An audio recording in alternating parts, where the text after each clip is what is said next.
la vieillesse véhicule une image très négative.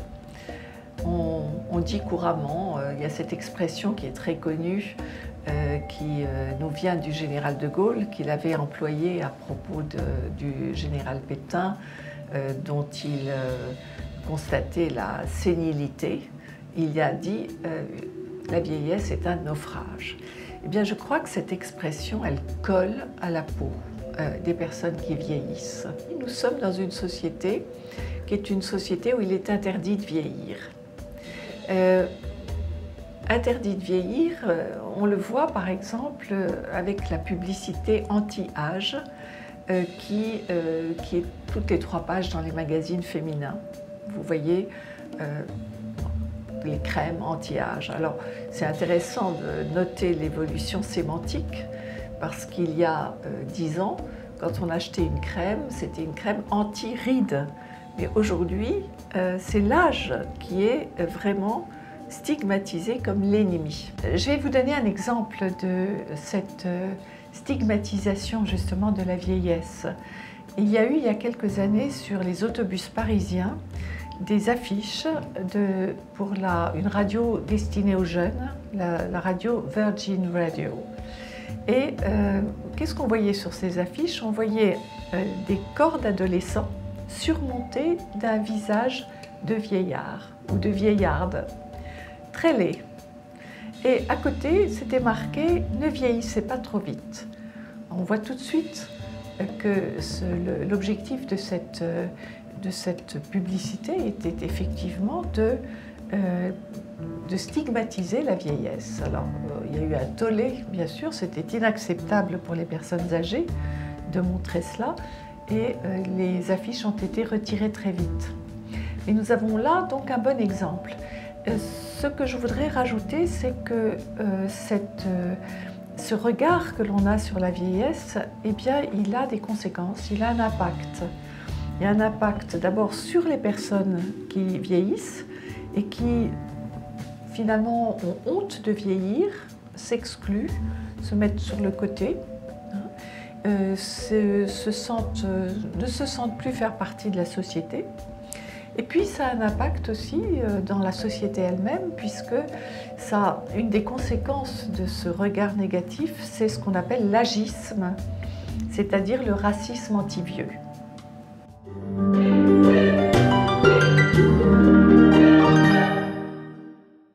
Dans d'autres pays du monde, dans d'autres régions du monde, comme l'Afrique, le Maghreb, la Chine, l'Inde, il n'y a pas cette mauvaise image. Les personnes âgées ont leur place dans la société, elles sont considérées, on les respecte. Et j'avais été très frappée lors d'un voyage dans un de ces pays de l'Orient, qui est le Bhoutan, d'assister à cette scène où des enfants amenaient leurs parents très âgés au temple. Les temples sont à l'extérieur, ce sont des temples circulaires, et les personnes âgées s'asseyaient tout autour du temple avec leurs grosses couvertures pour ne pas avoir froid, leur petit pique-nique pour le déjeuner, et passaient toute la journée là, assises autour des temples, à prier et à méditer. Et on voyait bien que dans ce pays, la personne âgée, elle ne peut plus rien faire, mais elle peut encore justement prier, méditer, c'est-à-dire faire quelque chose pour sa famille, pour le monde, pour la paix dans le monde, puisque c'est un pays dans lequel ce concept est très important. Et le soir, quand le coucher du soleil arrive, les enfants viennent, récupèrent, on pourrait dire, leurs parents, les emmènent chez eux, leur donnent un dîner, les couchent, et le lendemain, les ramènent autour des temples. Donc j'avais été très frappée de cette manière justement de donner une place aux personnes âgées dans la société. Dans nos pays occidentaux, bien sûr, au siècle dernier, on avait encore une image assez respectable des personnes âgées. On les considérait. Et les choses ont commencé à changer après la Deuxième Guerre mondiale. Pourquoi? Parce qu'on est entré dans une ère du progrès. progrès scientifique, progrès de la médecine, c'est le début de l'augmentation de l'espérance de vie aussi. Mais cette société du progrès, c'est une société qui est jeuniste. C'est une société qui valorise la performance, la rentabilité, l'action et évidemment tout ce qui est du côté de la fragilité, de la vulnérabilité, eh bien c'est mal considéré.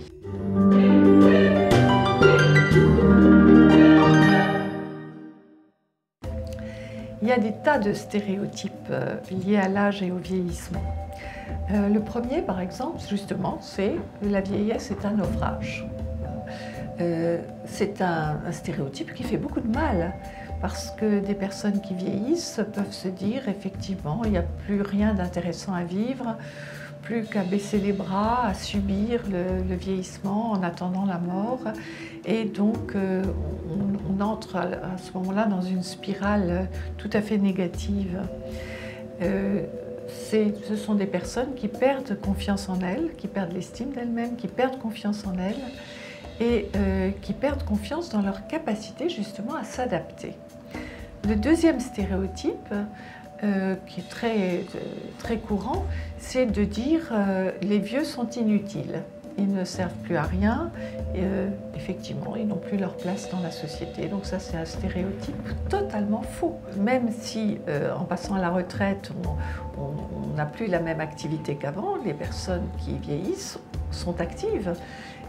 Elles s'engagent énormément dans le bénévolat. Le vieillissement de la société génère de l'économie, génère des emplois,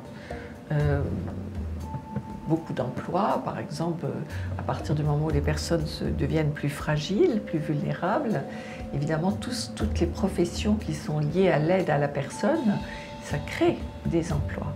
Et puis il y a ce qu'on appelle la silver economy. Toute cette économie, ces start-up qui poussent comme des champignons actuellement pour justement inventer toutes sortes de, je dirais, de technologies, de moyens finalement d'aider au quotidien la vie des personnes qui vieillissent. Et puis aussi, les personnes âgées sont utiles parce qu'elles rendent des services dans leur famille. Elles sont très importantes pour favoriser justement le lien intergénérationnel. Le troisième stéréotype, c'est d'associer vieillesse et dépendance presque systématiquement. On croit cela, on croit que toutes les personnes qui vieillissent vont arriver un moment au stade de la dépendance et donc de l'entrée dans l'EHPAD. C'est complètement faux. On sait qu'aujourd'hui, qu'une personne qui arrive à 90 ans en étant autonome a 8 chances sur 10 de le rester. Donc ce n'est pas du tout une fatalité. Et puis enfin, il y a ce stéréotype que l'on entend aussi, qui est que la vieillesse est laide. Je crois que c'est aussi complètement faux. On voit de plus en plus d'ailleurs d'expositions de photos de personnes très âgées. Ce sont des expositions qui ont beaucoup de succès. On voit des très belles photos de visages de personnes âgées. Il y a cette marque de cosmétiques Dove qui avait photographié une mannequin, Irène Sinclair, qui avait 96 ans, un visage extrêmement ridé, et à côté c'était marqué « ridée ou radieuse ». Voilà le défi qui est lancé aux femmes qui vieillissent.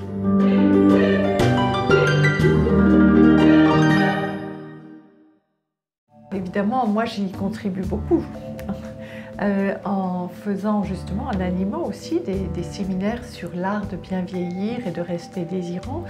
Et je fais cela pour la génération justement des boomers. Je crois que c'est la responsabilité des boomers, c'est-à-dire des personnes qui ont entre 60 et 75 ans. Ce sont elles qui portent cette responsabilité de changer l'image du vieillissement.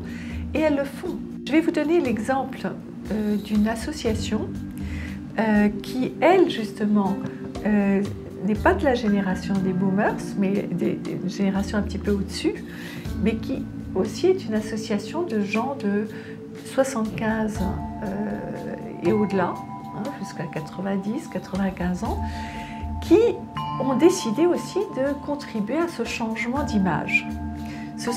C'est l'association Hold Up.